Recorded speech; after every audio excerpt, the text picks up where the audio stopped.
They would hit you hard, but fairly, always to the whistle. Even off play, always to the whistle.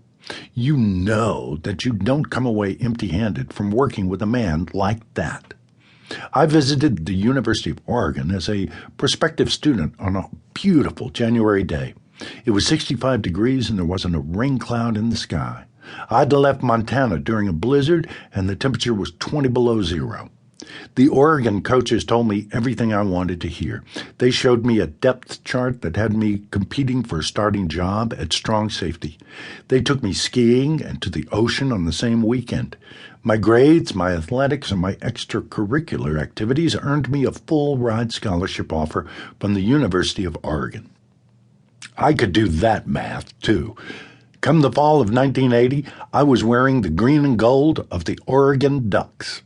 I played at Oregon before Phil Knight began writing his checks to the school, so instead of the elegant Nike-inspired uniform designs, I had Daffy Duck on the side of my helmet. I missed out on the wilder uniform designs, including the ever-changing logos on the helmets that have come in recent years. I also played with a weak right ankle. You know that TV show, The Weakest Link? Having an infirmity of any kind is actually an instructive life lesson, one that's valuable when learned very young.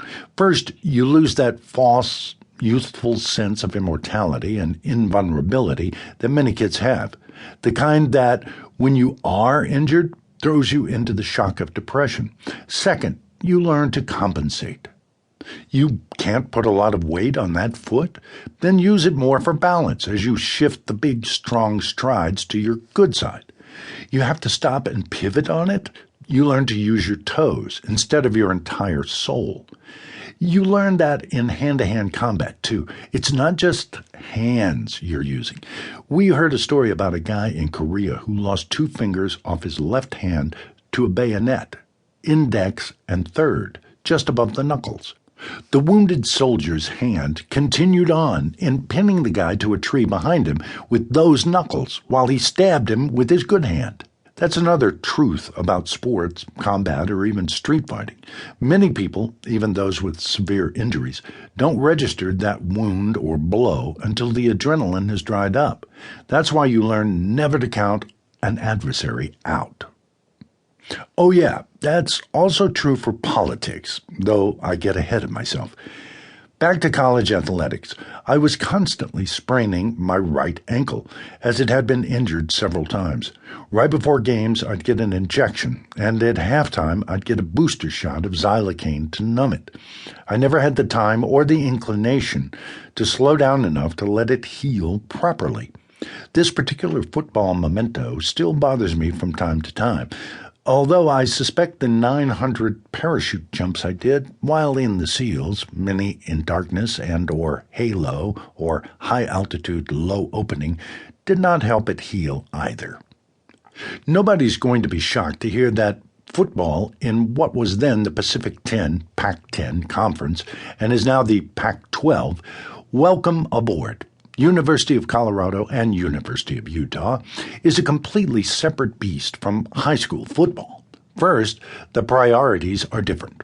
Early on in my time there, I was sitting in head coach Rick Brooks's office, and he was letting me know exactly where I should be putting my energy. Zinke, here at the University of Oregon football, academics is priority number 1, he said while holding up 2 fingers, and football is number 2. He finished by pointing a single finger at me. As long as that is crystal clear, you should have a very good career at the University of Oregon. To this day, when I talk to Rich, I don't know whether he was kidding or not, but I got his point. Second, the play is different too. I found that out from the get-go, my first afternoon. I'd been recruited as a strong safety. Tackling hadn't been a problem for me in high school, but since I couldn't run a 40-yard dash in 4.2 seconds, I wasn't going to make it in that position in college. My speed was nowhere near good enough to cover Division I wide receivers, so the position of strong safety was out. Oregon was known as a track team, and the first time I ever saw real speed was on the old grass Hayward practice fields. I thought I was fast in Montana.